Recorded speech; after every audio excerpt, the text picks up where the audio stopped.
background questions, and then we'll move on to Allied Arts and Pioneer Square and your architecture as well. Okay?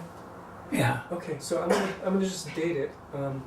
This is Jeff Katz. It's Wednesday, September 30th, 2009, and we are here with Ralph Anderson at his home in the Horizon House, and it's about 1:15 p.m. So I just wanted to begin by asking you, like I said, some general questions. First of all, if you could let us know where you were born and what your date of birth was. I was born in Seattle, 10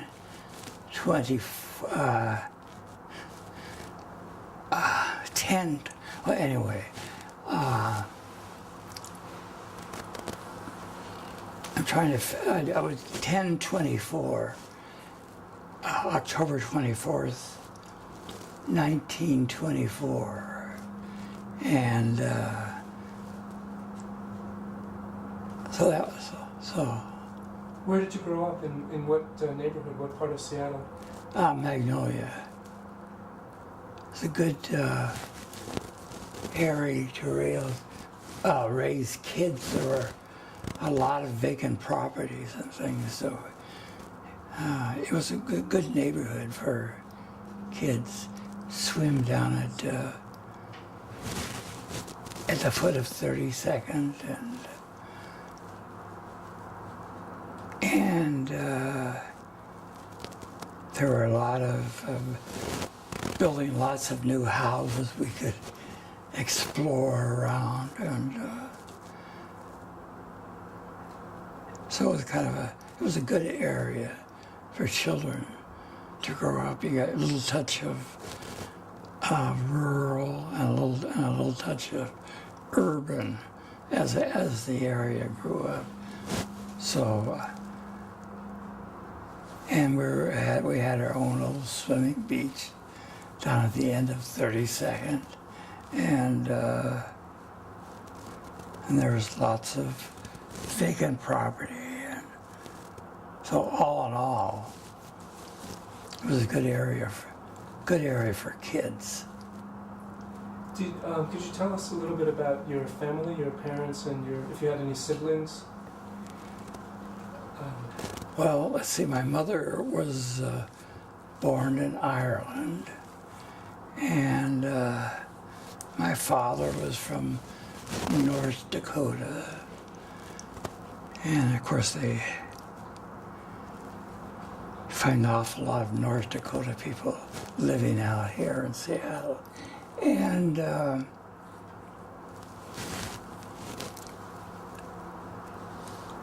they had my father had immigrated from the Dakotas. He couldn't deal with the harsh climate.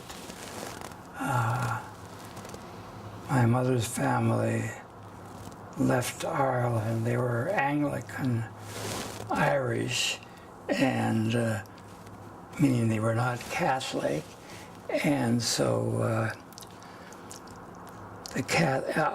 Ireland was getting its independence, so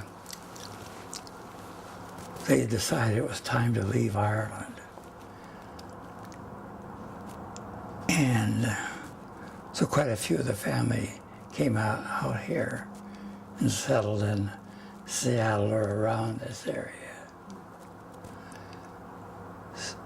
So I guess you would say that they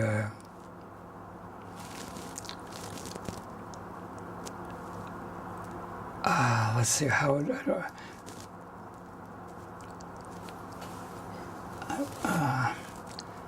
not quite sure how you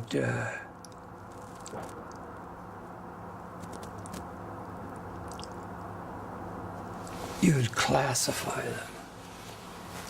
Anyway. How did they meet? How did your parents meet? What? How did your parents meet?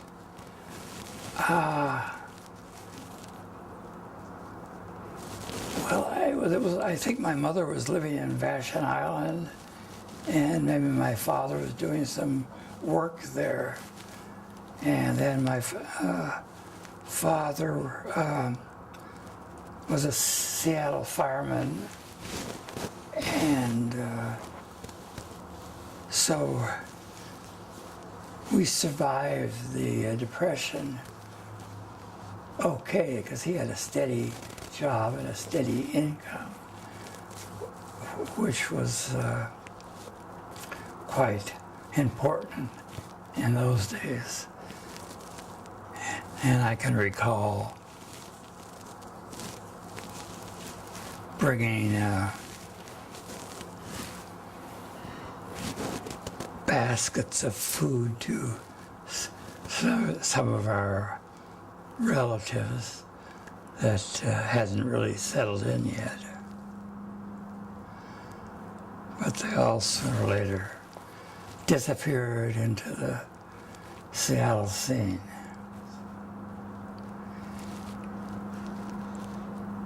Did you have siblings? Did you have brothers and sisters? I had 3 brothers, and 2 of them are, well, I and my younger brother are still around. My older brother died a few years ago. And my younger brother, I wonder if I had it. My younger brother was an artist in New York and then New Jersey, and he had he was in the permanent collection of the Museum of Modern Art, as well as the Whitney. And so he, I wouldn't say he was exactly... Hold on one second. Hold on one second. I'm just gonna...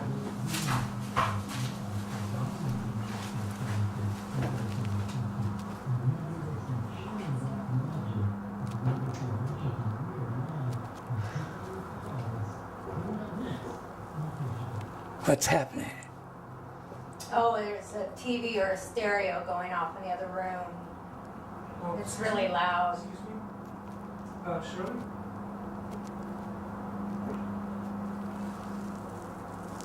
Shirley?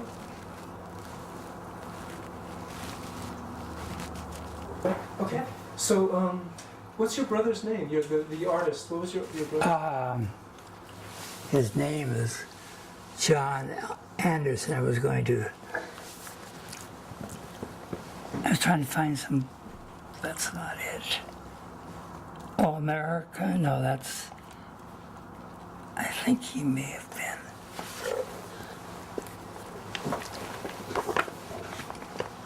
He was a little self-destructive.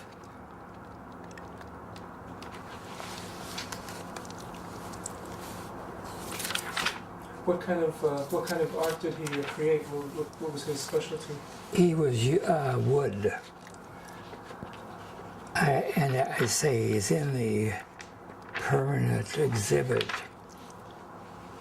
of the Metropolitan and the Whitney in New York. Let's see if it's in here.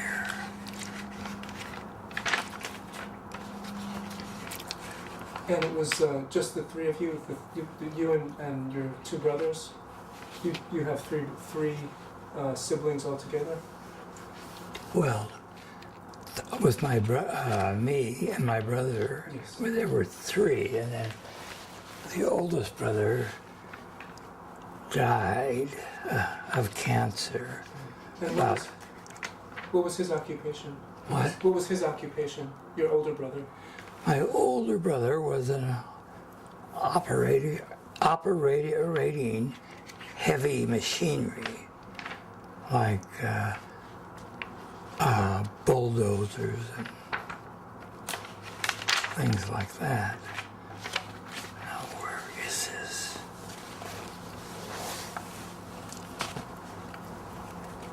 And if you can't find it, we can look for it later. We can look for it later, and then. Okay. Anyway, Later.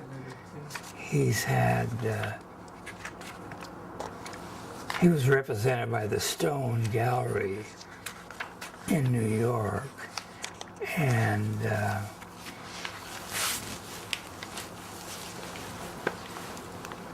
they had put some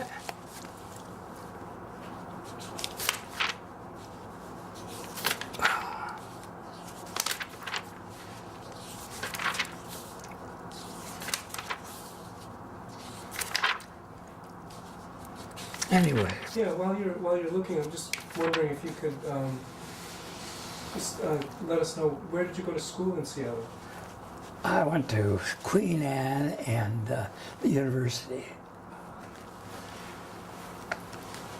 And at the University of Washington, what did you study? I studied architecture. So what got you interested in architecture to begin with? What was the inspiration to you? Well, I was very interested in building, and when I was growing up, they were building a lot of houses in Magnolia at the time, and they did. I wonder where this is.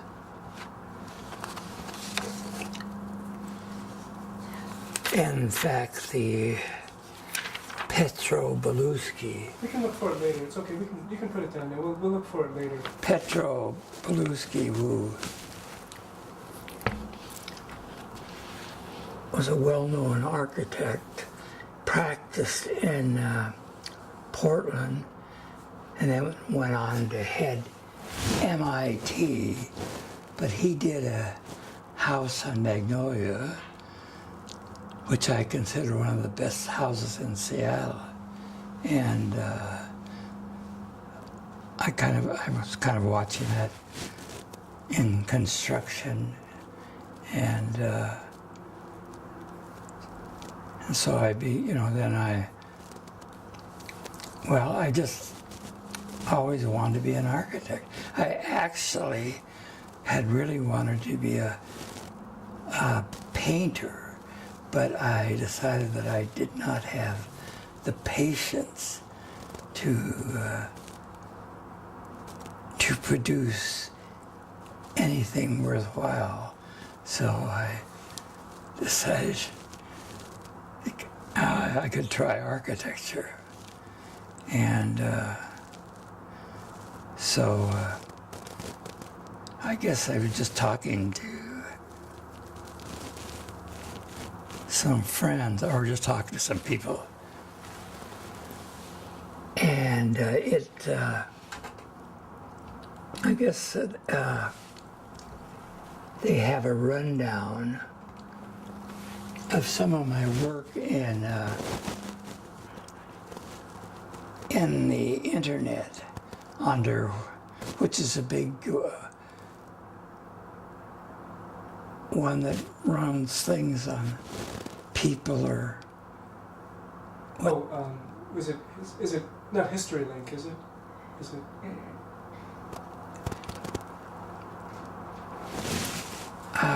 Anyway, he had a couple of good spreads, and then he has been listed in Art in America, which is probably the most successful art magazine. But I could look that up later, perhaps. Sure.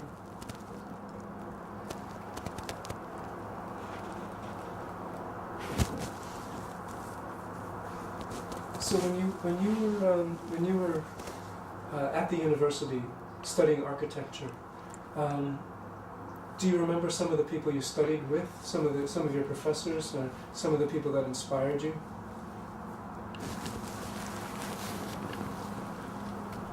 Well, I was kind of a rebel. I don't think I liked school. And I wasn't too impressed with the faculty. And got a big argument with the head of the School of Architecture, Arthur Herman. And but I did graduate. I had told him. So when at school I was, we had our projects, and then we had our sketch points where we would draw real fast sketches of, they'd give you an assignment. And I was very good at these fast ideas. And so and you'd get, points for them. And I got all sorts of points. And didn't want to take my last project because I had enough points to cover all that. And and I said I didn't want to do the last project, and got a little argument with the head Herman, and said I don't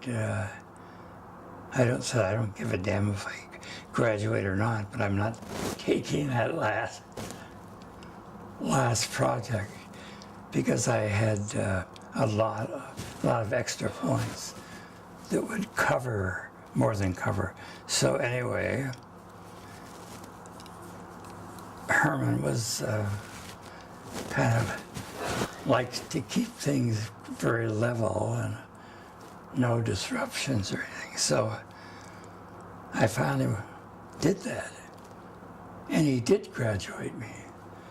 We got into such arguments as that, well, if a team can never be too much better than its coach, referring to him as the coach. So anyway, I did, he did graduate me. I think he was rather glad to get rid of me. Do you remember your year of graduation? What year you graduated?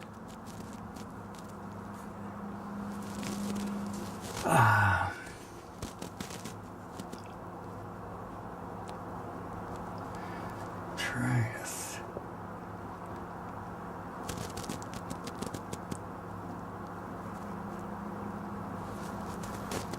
46, 47, 49,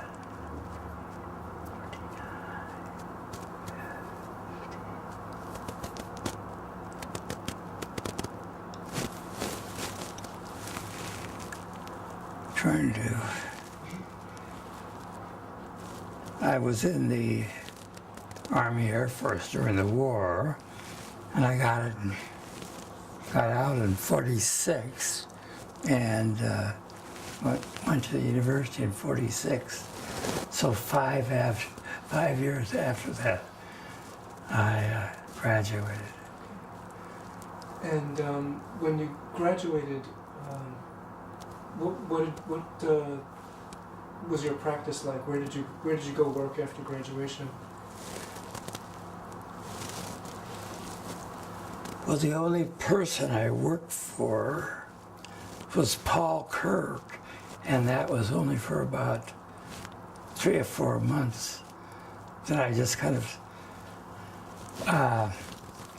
several other students and I started building houses for speculation during our summer vacations. And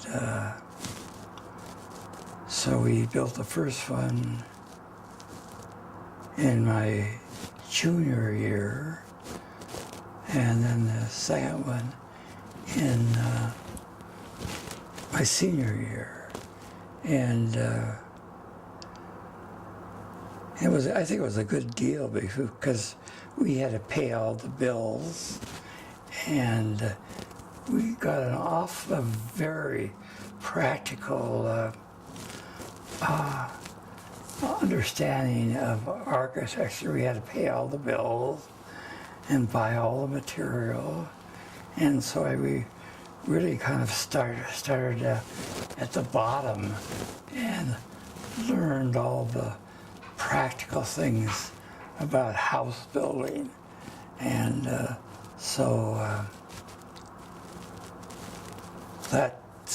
had built up some.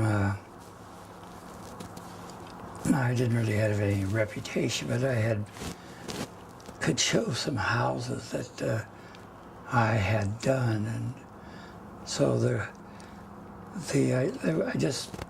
it picked up from that, and I really never worked for anyone after Balkirk. Got off on my own and started slowly, but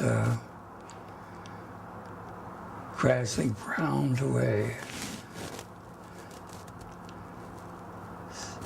So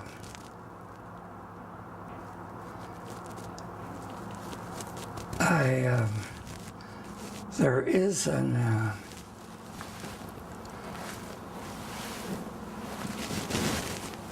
one of those internet things. I don't touch a computer. Some people are, very good at it, and so I just struggled without it. Actually, the computers came after the prime, my prime work was done. So I never really got into the computers at all. But they're supposed to be, they list architects and they list what they've done. And I was talking with a friend the other day, and they were saying that I had quite a lot of things listed there. So I think I looked at them quite a few years ago, but I haven't looked at it recently, what they are. You certainly do have a lot of things. What? You have a lot of things that people have talked about, a lot of work that you've done. And I'm curious to find out what got you. One of the things that we are especially interested in talking about is your efforts with preservation in the Pioneer Square area and also Pike Place Market. And I'm curious to find out from you what got you interested in the whole area of preservation and especially Pioneer Square. I was always interested in Pioneer Square, and I moved my office down to the Washington Mutual Building, which is right on Pioneer Square. But it seems that most of the people that had bought property down there, they didn't buy it. They just bought it for the land value. They really had no interest in the buildings. And so I was fortunate to be able to buy the 108 Jackson building and restored that, and it caused a lot of interest. The two best interior designers, Gene Jungwirth and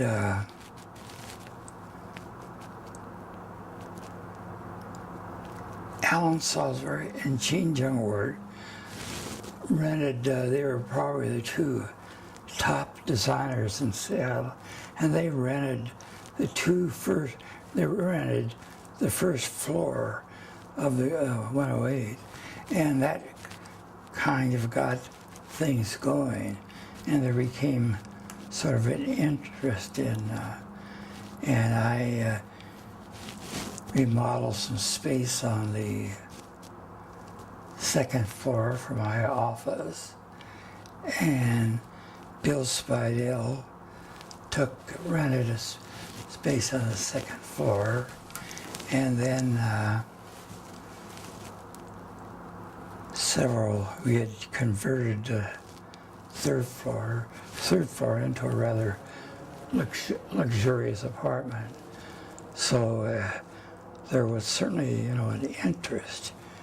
But the problem is, again, the owners of the buildings only bought them for land value, and they were kind of wanting to hold on to the land value went up, and so they weren't, interested in taking on any of the activities or development of any of the buildings. But after the 108 building, then other people became interested, and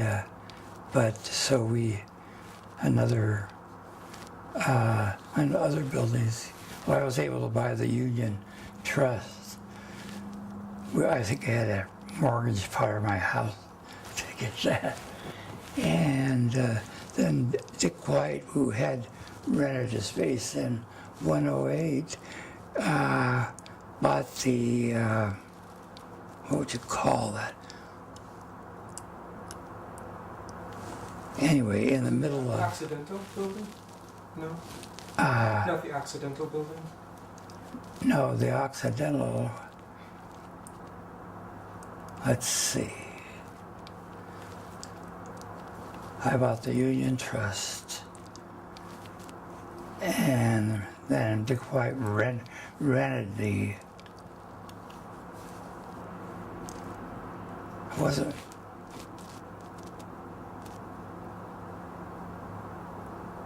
rented...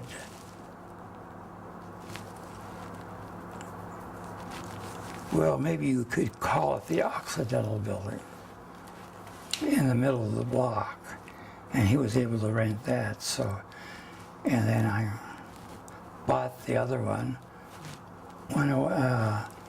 the Union Trust, on the corner of Jackson and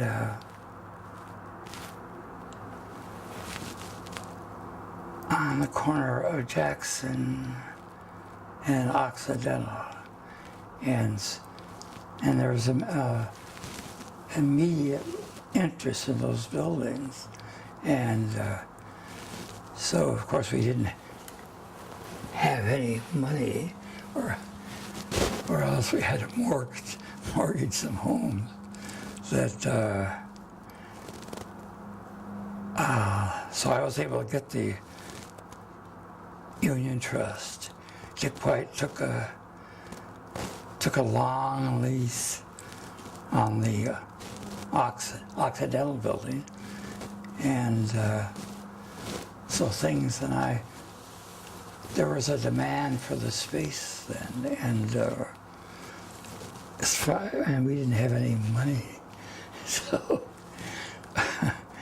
it would be a piecemeal fix it up, and the renters and the owner would do what they could to make it in a rentable condition.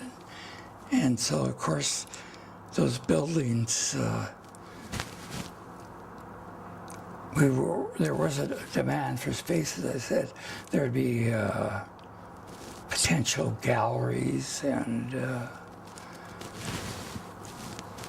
some furniture, wholesalers, quality furniture. And so I managed to fill up the Union Trust building pretty fast. And as I said, Bill Spidell rented space in the 108. So, and with two prominent interior designers, so there was a demand. As I say, the present owners were not interested in the historical quality of the buildings. They just wanted to get some money. And of course, Sam Israel, who owned a lot of it. In fact, I was the only person that was able to buy a building from Sam. I think I paid maybe more than, I think he paid $25,000 when he bought it. And I offered him $50,000. And I guess he couldn't resist because he was not selling in his buildings. And could you talk a little bit about Sam Israel? Because I know that his name comes up a lot in Pioneer Square. what? Could you talk a little bit about Sam Israel? Because his name comes up a lot. About Who? Sam Israel. Oh, he owned so many buildings there. But again, he was not, for some miracle reason, I was able to buy one from him. But until he died, now it was all turned into a trust. And it's being managed now, finally. But Sam was a little loner who lived in Moses Lake or somewhere, and lived in a trailer, and lived on butter horns, as someone had said. So he was not interested, in doing any. He was a Sephardic Jew from the island of Rhodes, and I guess Jews weren't allowed to own property in the island of Rhodes, so to get property so he was a shoemaker, and during the war worked very hard, made a lot of money, and bought a lot of these old buildings for practically nothing, and but didn't want to sell them. So anyway, when he died, there was a trust set up, and the buildings were restored then, which is very helpful getting Pioneer Square going. And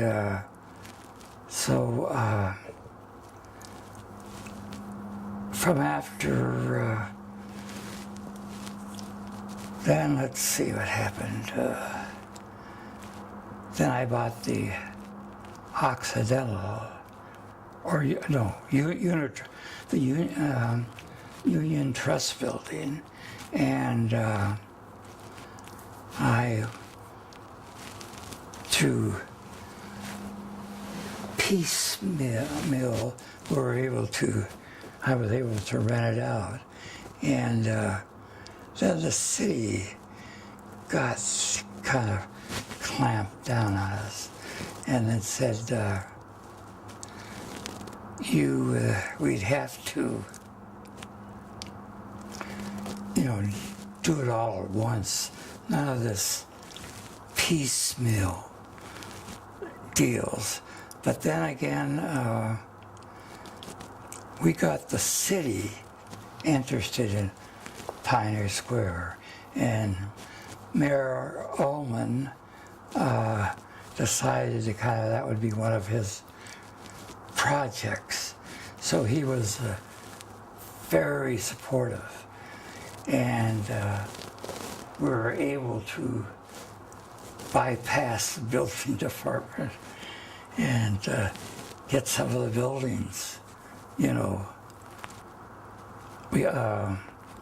as I say, I had remodeled the Union Trust, and Richard White bought the Occidental building and remodeled that piece by piece. And so these are all little buildings, or more or less. Union Trust being the larger. And then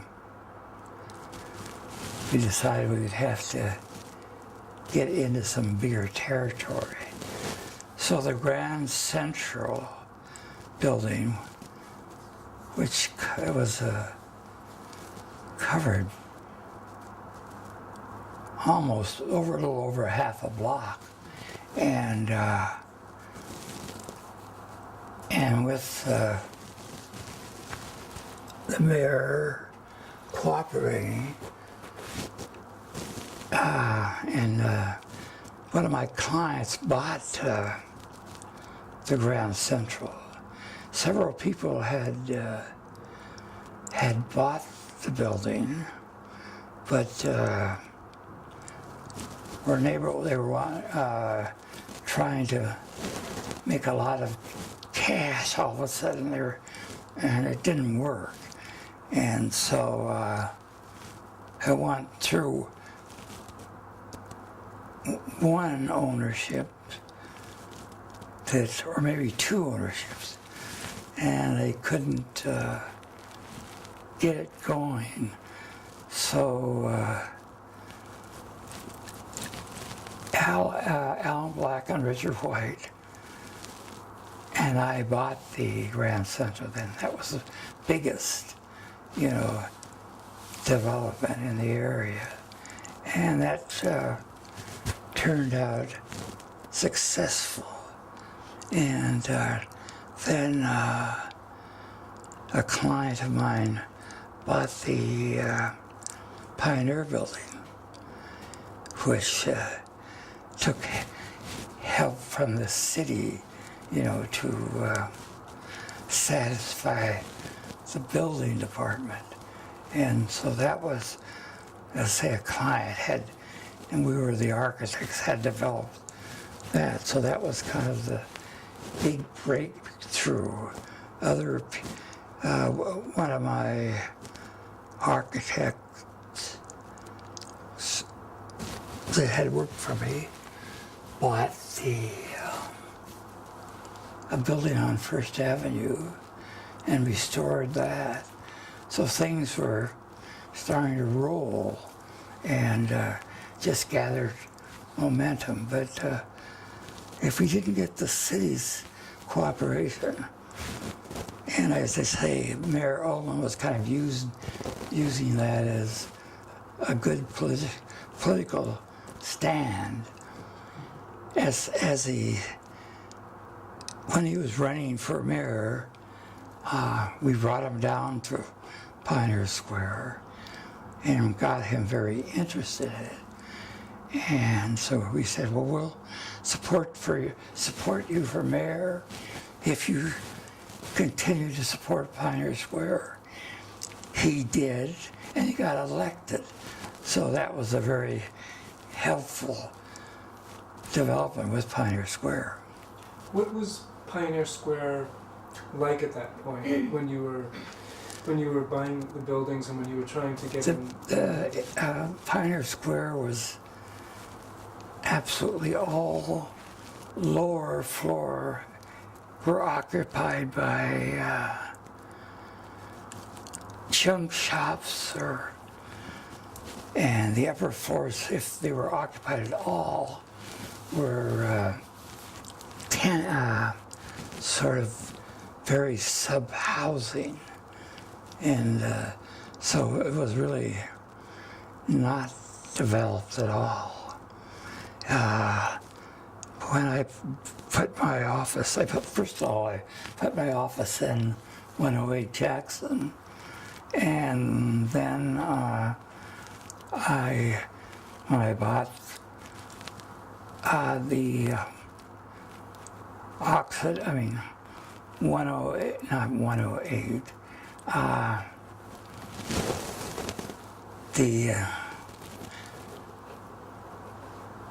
town meeting. They gave you a trust? Let's see, it was the Union Trust building that I bought. And we started working on that. And people were moving into it. And it was all sort of bit by bit. No one had that much money. And clients were moving in and doing a lot of work themselves. So we were able to raise those. And then with Mayor Ullman's control of the building department and the fire department, we were able to get the other buildings renovated. New ownerships, or progressive ownerships, bought some buildings, and so, and with the leeway from the building and fire department, we were able to do some more piecemeal renovations, which means we just do bit by bit, floor by floor. And so again, the public was very interested in coming down there. And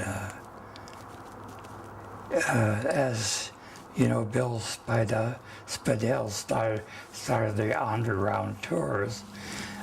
Before Bill started that tour, he asked Victor Steinbrook and if I would go down and look at the underground. And we said, well, there's no underground here. This was just the basements of the buildings. And they happened to utilize some of the under the sidewalks. And but that didn't fade Bill Spidell. He was able to build up this, wonderful case of an underground Seattle, which really didn't exist. And both Victor and I said, that's not going to work. Of course, it's been very successful. It's been going on for years and years. Not the most accurate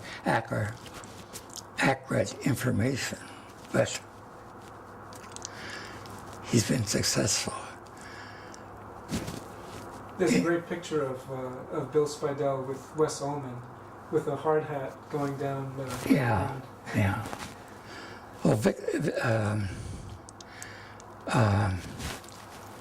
Spidell certainly publicized the area and has run a very successful tour. And occasionally, I may get involved in an article somewhere. And I think maybe Steinbrook did the same. May have said there was no such thing as underground Seattle. But Bill just ignored us. And I think they're still running the tours now. Yeah, a few times a day. Yeah. I'm curious to find out from you now a little bit about Allied Arts, and I'm just wondering if at that point you were doing any work with Allied Arts, if Allied Arts was... Yeah. Do you remember that at all? And they were supportive of, of the, and they moved their office down in Pioneer Square. So, as I say, they were very supportive until they recommended the parking lot to go to Jackson Street. And then I quit Allied Arts in a fury because I didn't think that was a good idea for Pioneer Square. And they never did build the parking lot there, as per se. Do you recall the Seattle Hotel and the battle to save that? What happened with that? What was it? Unfortunately, I don't know who initially owned that building. I don't. Anyway, they sold it to some developers that wanted to build a parking garage there.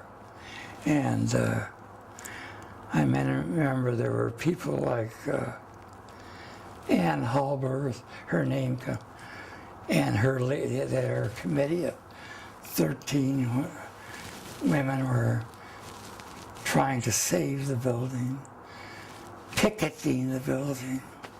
But anyway, what is it, the Smith brothers, I think, who built that parking garage. So people were not able to do anything about it. But there was a lot of yelling about it, including, I think I did some also. So then Allied Arts, was involved in that also. And I, again, was quite interested in Allied Arts, and they were very supportive of Spiner Square until they put that stamped approval of the parking lot. And so I left. I see. I'm wondering if you could talk a little bit about some of the people that you might have worked with at Allied Arts, if you can recall any of the people that you worked with, some of the people at Allied Arts that you might remember at that time, when you were involved with Allied Arts. Do you recall any of the people you worked with? Yeah, as I said, Dick White and Alan Black. Alan is a sort of potential money source first time, and we were able to get a hold of the Grand Central building, three of us, and 3 partners, and started, totally gutting the building, and going to do the first building. It was probably done, step by step, by securing earthquake, by tying the floors in with steel ties that and producing the diaphragms in the floors to hold the building together, and that was considered then an acceptable way to do it, and then all the buildings of any scale had to conform or do that process of turning the floors into diaphragms that would, and they would tie into the exterior walls. I don't know if you noticed, there'd be a lot of little rosettes or gusset plates. You'd see these little rosettes on the building that were going into the floors, and so that was worked out with the building department. And see, a lot of the buildings would not have been able to be done, including the Grand Central and the Pioneer Building, if that was not, if that situation wasn't involved with it. So that was a compromise that the city building department would allow. Because the building, and the building department and fire department can be actually terrors, in these old buildings. But we were able to reach that compromise with the help of the mayor, and then he appointed Art Skolnick as sort of the you know, to see that things were done properly and approved by the city. So that sort of evolution finally. So we met our peace with the fire department and the city. And I think Mayor Ullman was kind of the leader of that, since he had to pick a new fire chief, and I was on the board to pick up. So we made sure that they understood some of the problems of these buildings. So it went on from there. Was Art Skolnick a good person to work with? Hmm? Was Art Skolnick a good person to work with? Yeah, he was representing the city, and we decided, I guess they decided they're going to put a park adjoining the Grand Central. On the other side, there were a couple of buildings there. They were just one story. They were at one time 3 or 4 stories, but they knocked them down to 1 story. So those, we were able to get those removed, and we, the park department took over the parking lots, and we took over the Grand Central. We took over the alley for tree planting, so it worked out. That worked out very well, and so we kind of opened up the park. Of course, we were all supportive of it. Opened up that area, and then we popped trees on Occidental. On the alley, so that worked in with the park on Occidental. So it kind of all worked together. Yes, yes. I know Allied Arts was very supportive of Occidental Park. Hmm? Allied Arts was very supportive of Occidental Park. I think everyone was supportive of that. Allied Arts was, and so. So in the Grand Central, is that where the Grand Central Bakery is, in the Grand Central building? Yeah. Uh-huh.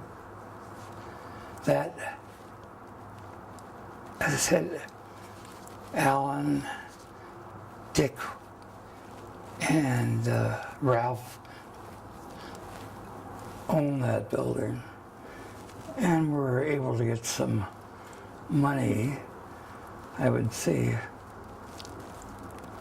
with a black name, who were old lumber people, old family, and they had they owned cedar, Western Cedar, that burned down on Ballard. There's a big mill there that ended their career in cedar. But anyway, and so we were able to get the money with it. I'll say mostly because of Alan Back. Could you talk a little bit about Richard White? Because I know that he's also considered to be somebody who really helped preserve Pioneer Square, along with you and many others. But well, Richard, when I bought Jackson Building,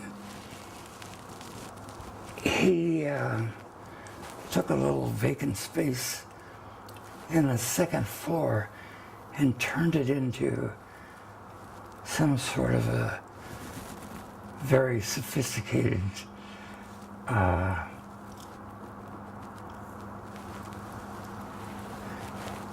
gallery, and he made trips to Mexico and other places, sent people off to Africa to buy things, and then his his space was very successful. And then when he leased the Occidental space, he opened up the Foster White Gallery there. It was the White Gallery first, and then Don Foster came in with them on the Foster White Gallery. And that was very successful. So there was a lot of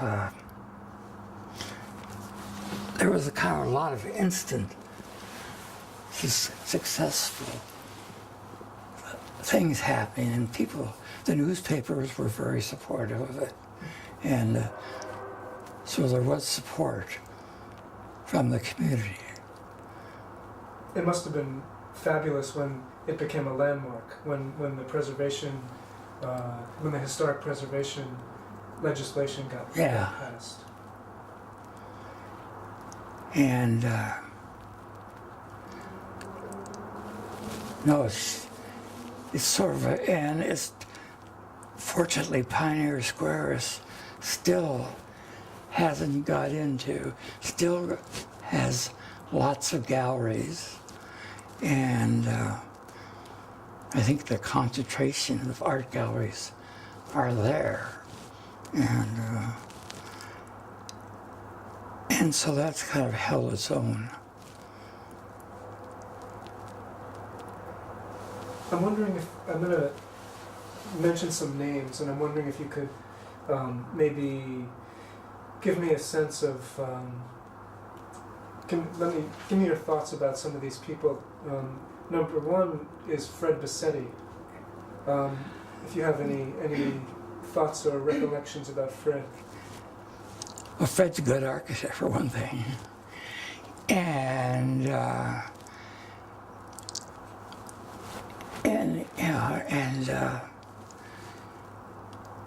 he's done 2 high-rises here, which I think are the best high-rises in the city. And but he wasn't, other than he was very supportive, he wasn't too involved with Pioneer Square, but he certainly was very supportive. And Ibsen Nelson? Again, I think they're probably more through Allied Arts supportive, but they weren't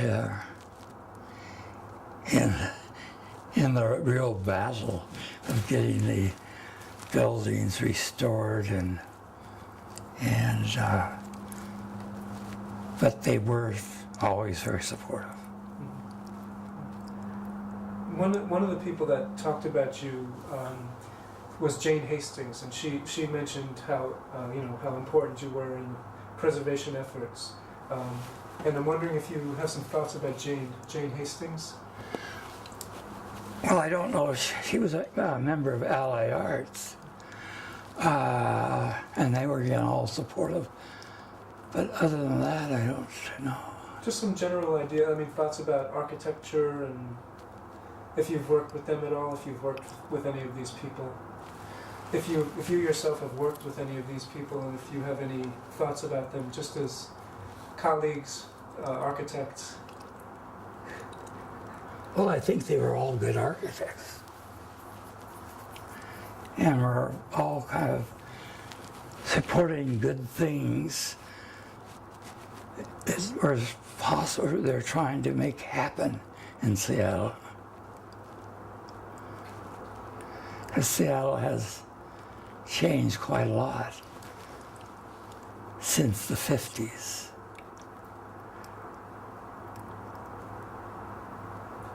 I'm wondering if you could talk a little bit about Pike Place Market at this point. Of course, that was Victor Steinbrook's baby, and he did a very good job on it.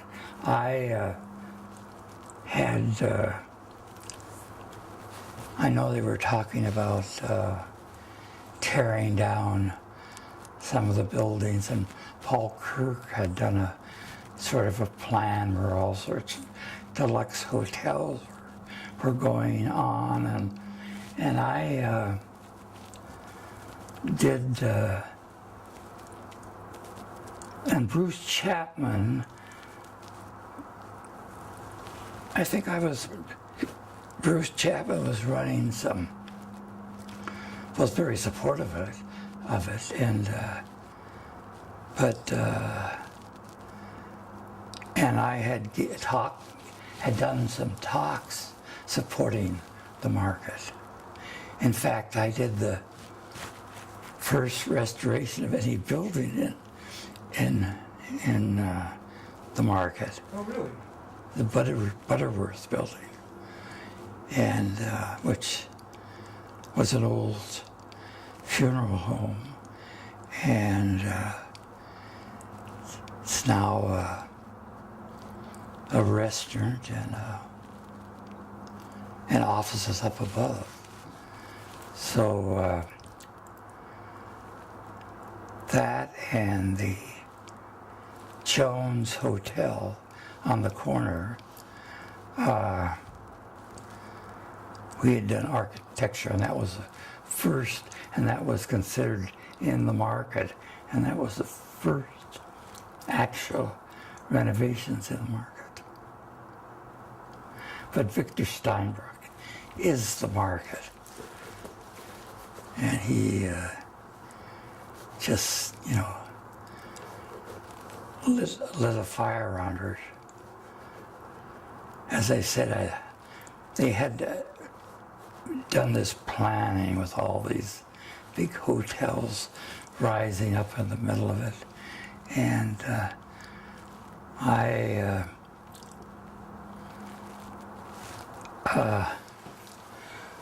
we were at a meeting, and